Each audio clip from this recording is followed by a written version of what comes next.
What's good, Exiles? Today's video will be an updated setup with my Earthquake instant on Titan. This will be a fully fire-based elemental. You can see a little bit of a juiced map here, showcase, and then a tier 4 Xesht, the highest tier as well. Now, I will show you today, or just talk about in general how to fully scale this build. Avatar of Fire is definitely the best because elemental scales much better and much comfier, if you will, and easier. Also got pretty good movement speed on this build because I am using Thrill Steel headpiece on this weapon set for mapping AoE.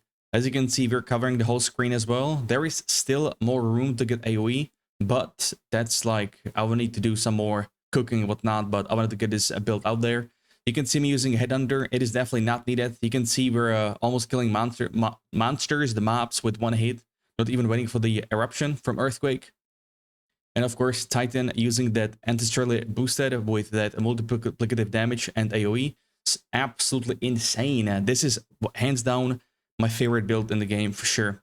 Second one, probably Earth Shatter and then Flicker Strike. But this one, if anyone is wondering if this is costly build, it is not. I mean, sure, my gear is good now because we're pretty neck deep into the season, into the league. So, but I do always try to make from start till the end of my builds that I'm running. So on my channel, you'll be able to see like the budget version, the first version for Instant Earthquake in the right up corner. Then it was a mid-game update, an end-game update, and then also like transition into Thor. And if I was to compare this to Thor, this is much tankier than Thor, more damage as well. It's just slower in mapping. But this build would definitely do better in Simulacrum tier 4 than Mjolnir, for example. Let me fast forward a little bit. Finally got a quadruple setup with towers, which isn't too bad. I got like 2 divines in this map, so I'm running a pretty good maps. Ritual was dog though, was donkey. This is a this is just one tab with the one rolling slam on the boss, fully upgraded through Atlas. And it was overkill. Got a little tink, the divine action. The only thing I do for weapon swap is just headpiece swap for the low life setup, deepest tower, because that one is just undefeated for damage. That one is just way too good. Some breach action, showcase. I could also scale a bit more attack speed, but I think this is fine. You definitely want to get attack speed below 0.6 seconds attack time on Earthquake. You need to, yeah, you should focus on that. Anything above that is just super clunky. Will, you know, make you die as well quite a lot. It happened to me quite often before. Also running Blasphemy with Flammability to further reduce the target's resistances, as we are not using the exposure. I have no space for exposure. And also, if Solar Orb, I tried it, it gets affected by the reduced skill figuration. So Solar Orb literally lasts half a second. It is enough to apply exposure, but nah, no need to bother with that. And there is like 3 passive points away in the skill tree. If you have a stun, you apply fire exposure. You could run that early on because you probably won't have enough damage anyway to like one-shot stuff. But with this gear, or like in this phase of the game, there is no need. It's not needed to get extra. Bit of a Xesht action here. I got a bit unlucky with this mechanic. If he didn't do his hand, I could fully DPS and just stun him right away. As you can see, stun was kind of crazy. I like to open with Seismic Cry with the Dazing Cry skill passive gem on it, because support gem, because it applies a big stun build up. And as you could see, it would take me a few rolling slams to pull a heavy stun the bad boy. So as you guys know, we got a full planner written guide on mobilitics right here. Everything in detail, weapon set 1 and 2, what to look for on the jewels and whatnot, skill gems, skill tree rotation. And here is a code for path of building right on the right side, which is exactly right here. You can play around with configuration, config here. I also filled in the quest rewards. You guys should see that, what you should pick and whatnot. So Trey, you can see the damage here. This is with weapon set 1 or 2, weapon set 2. The aftershock is pretty crazy. Like with our mapping builds, like the damage is quite insane. EHP shows me above 14,000, which I think is very good. But yeah, I'll take you into the game as always, and we will talk about some of the good stuff. Yes, 100%. All right, anyways, skill gems. First thing, Earthquake. You want to go with Primal Armament and Elemental Focus. Both are multiplicative damage. This one will... You cannot inflict elemental ailments with this, which in our case will be Ignite. It doesn't matter because we kill anyway very easily with this, so we needed raw damage here. Martial Tempo for attack speed, very important. Swift Affliction, the only gem that reduces skill effect duration. Reduces skill effect duration, aka the instant procs on Earthquake. It goes from 0.8 to 0.6. You don't have to run this. You can run something else if you want to, but I'm a big fan of 0.6. You can bring this down further to 0.4 seconds with a fast forward, but we like that in time of need. And you can also bring this all the way down to 0.2 seconds, like literally instant Earthquake. With this scepter here, it's a new one from like last patch. Some of you haven't seen it yet, but this one goes up to 13% reduced skill effect duration or increased, it depends. So yeah, this one is from corrupting the guided palms to 3 of them. I used to run lightning one on my Thor build, but you can run it. You can have very, very quick. With this scepter right now, I tried it before this video. My duration was 0.3 seconds without, like with this only one gem. But with fast forward and max roll here, you could probably get lower than that, which is pretty nuts. Last one is Reach for AoE, multiplicative. We don't really care about the less accuracy because we have resolute technique, so we always hit. Rolling Slam, single target ability. We want that Aftershock and Reverberate to have 100% Aftershock here. I'm at 103% on my weapon set 1 for bossing, so it always hits twice. By default, it hits twice, so with this Aftershock, it hits 4 times. Now, if you use Seismic Cry during a heavy stun on top of that, you will hit 6 times. 6 times in one skill. This is the one of the most insane single target skills, I would say, in the game. Because it scales very, very crazy. First slam and the second slam. This is without any buffs and whatnot. It's wild. Now, keep in mind, this skill says you'll have less damage while dual wielding. If you slap on a two-hander in dual wield, your damage most likely will go down. But that's because it doesn't tell you that it's extra instance of the damage, which is far better than 30% less damage, right? So even through this reduction, it will be much higher damage. It still confuses people. They think dual wield is bad because damage goes down. Nah, it's not like that. It's not like that. So next up, close combat multiplier, 25% damage. Another one, concentrated effect, 30%, good stuff as well. And last one is fire infusion. Since we are full fire, then we definitely want to get that going. Perfect. Double war cries, seismic cry, dazing cry. I would like to apply this on the as a opener on a boss. 50% more stun build-up, which is pretty insane. The other one here, inspiration for the cooldown reduction, not needed. You can put this on Infernal Cry, up to you. I like to run the lowest level of Infernal Cry because of the cost for mana or life. It's not needed to get higher level. It only increases the combust, which is right here, and we don't need that at all. Anyways, Tireless, self-explanatory right here. Ingenuity for lower cooldown, premeditation for more damage, and Raging Cry. Second one you should get is Second Wind. It lets you use twice, for Infernal Cry twice, and then at the cost of a longer cooldown. But when you're finding a pinnacle or like unique boss, because of the power system and how unique bosses are, you need to use this twice, and you will get full benefit from this, like full increase of the fire damage. It's 35% here. Sorry, excuse me, 100%. So basically, one war cry will give you 50%, so 2 will give you 100. This is the power. For unique, you get 20 power. So, yeah. As for our auras, I have quite a lot of spirit, but if you don't have spirit on the headpiece, that's totally fine. I have spirit on the chest piece, 36 and 50 on the amulet, but that's all good. You don't need these auras. For example, overwhelming presence, you don't need that, but this will reduce the threshold for both stuns and elements further. So that's why Xesht took like, what, 3 arrowing slams to stun with the seismic cry, which I didn't apply second time when I was whatever. But overwhelming presence, we got blasphemy. I would say this is needed. Flammability to reduce target's resistances, aka us doing more damage. We go with ritualistic curse for more AoE, another AoE for magnified effect.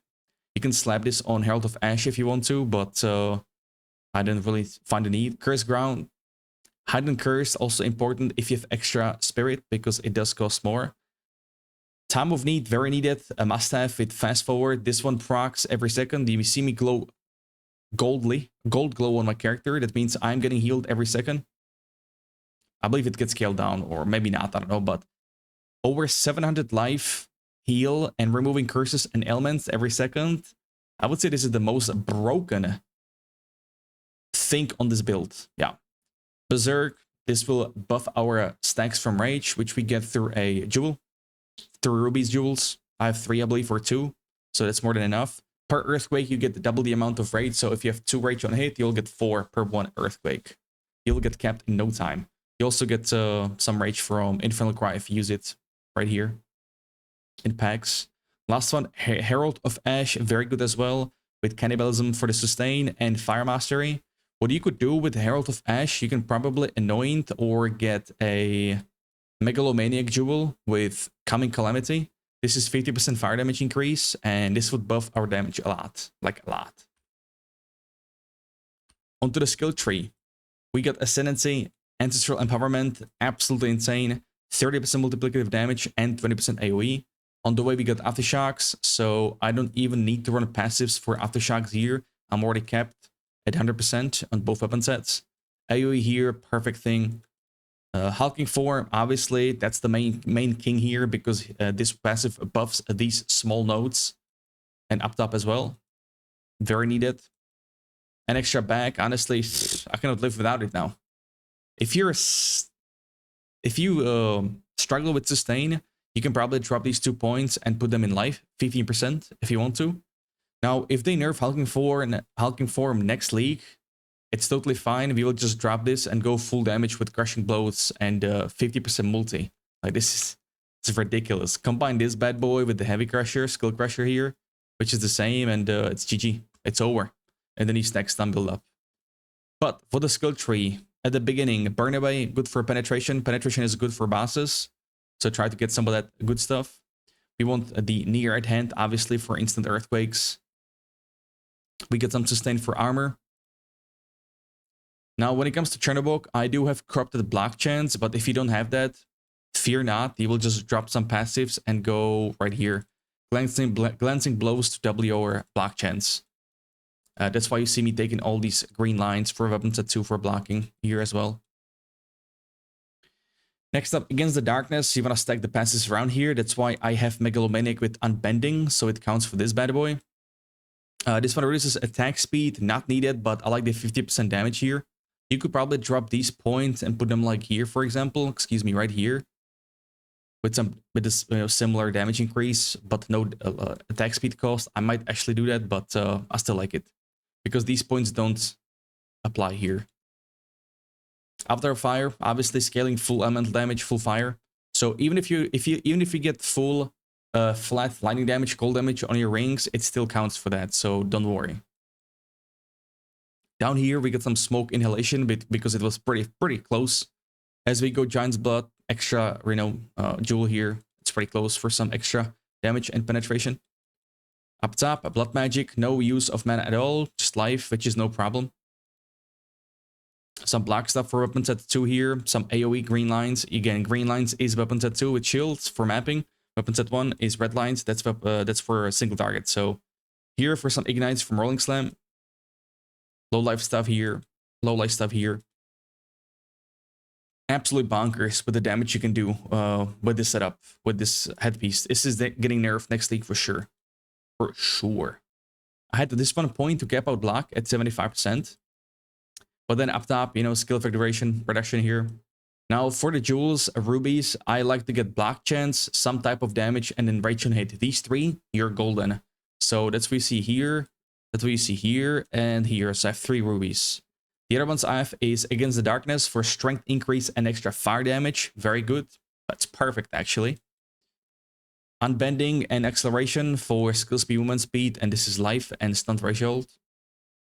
Either or is fine. If you cannot find both, that's totally fine. That's all good. I have another one, Unwavering Stance Jewel, which is, oh my days, up top. Yes, right here. Unwavering Stance to allocate finality for the low life stuff. Amazing.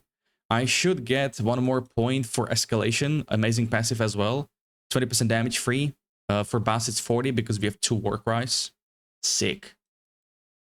And the last one I have up top is +3 Earthquake, but it is not needed because if you get too many plus skills. You can see my mace is +4 melee skills, but this ends up being the best for overall from all the maces I have. This one is actually the best. It's kind of crazy, even with +4 compared to like +7 I have somewhere here. I don't, never mind. But this is not needed. You don't need it. This is of course nice damage increase, but this comes with the price. Oh, it's bugged. Yeah, it's about 6k DP, the damage increase here. It comes with the price. Your mana goes through the roof, or life goes through the roof. Like, if I weapon swap right now, my rolling slam is 700 life. I mean, sure, it's one time of need. And for the attack time of rolling slam, I exactly proc 1 time of need per rolling slam. So we get the life back. But if you get plus extra, like if you get +7 on both weapons, and then like +3 rolling slam, your rolling slam will cost 1000 life. And that's a death certificate right there. God damn. So we don't want that really, but it's just not needed. Still pretty good. For rotation, for mapping, it's simple. You literally just run around and do this. Just right click on Earthquake. That's all you gotta do. Nothing else. For a single target, you weapon swap. We take this headpiece. You apply Seismic Cry for days. Infernal Cry for some damage as an opener. You do this for the stun. When you stun the boss, you do Seismic to copy your Aftershocks. Infernal Cry again, and again Rolling Slam. Nothing survives. That's it. So you could call it almost one button build, right? Right? Yeah. But the Scepter, the Shrine Scepter would also work. I did maps with it. Definitely works. It's actually insane. If you don't have this one, you can use the Fire one. That one would also be effective if you want like a cheaper version than Chernobog. But a non-blockchain scripted Chernobog should be cheap, I believe. Should be cheap. On the gear, mace, what you're looking for is exactly this right here.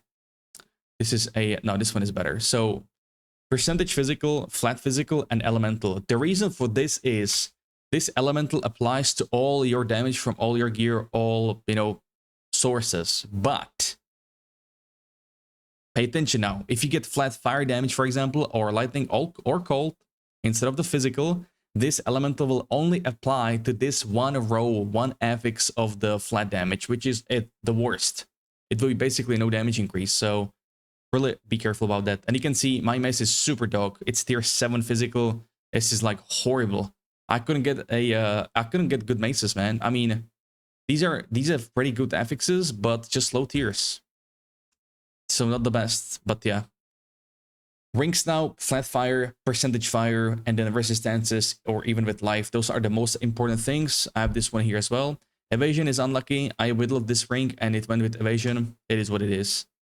Headpiece, weapon set 1. This is weapon set 2. Onslaught, movement speed, skill speed. Perfect stuff for farming. Gloves, life, double flat, attack speed, and resistances, or plus melee skills or strength. Both are good. Headhunter, not needed, but this is very good. You can go Ingenuity or a Rare Rebel with Strength, Life, Resistances. Boots, movement speed. I like double sockets to get the Soul Course as well, or excuse me, the runes, some Life, Resistances, Rarity stuff. Why not? I have a double, actually, forgot. Amulet is bonkers. Thanks to Santa, he gave me this amulet, but yeah, this is what you want. Spirit, Life, Evasion. Evasion not needed. I do not run the Iron Reflexes, which would upgrade my armor a lot, but I don't have that, so that's that, but still okay. Attributes, good stuff. Shield, Chernobog, corrupted blockchains if possible. If not, that's okay, as I explained earlier. And the weapons at 1 for a single target. Yeah, the weapons I showed you. Attack speed, melee skills, elemental percentage, physical flat, and percentage. Top notch. I have a wrong rune in this. We do not want physical here. I forgot to change this. You could have much more damage now. Damn. Because you could go like elemental damage increase, which would give you more. But it is what it is. Or even penetration here. Like I have this with this weapon. Or the, what's it called? This one. The Farul's Rune of the Hunt. This one is the best. Attack damage applies to all damage. Fire, physical, lightning, whatnot. Which we don't really care because we are only fire. But, homies and homettes, I believe this was it. Thank you very much for watching. I stream every day on Twitch and YouTube. Maybe soon on Kick as well. So if you want to stop by, I would greatly appreciate it. Let's get this grind going. We got new leagues soon in August, so hopefully some news soon as well for PoE2. But with that said, thank you very much for watching. I appreciate you, and peace.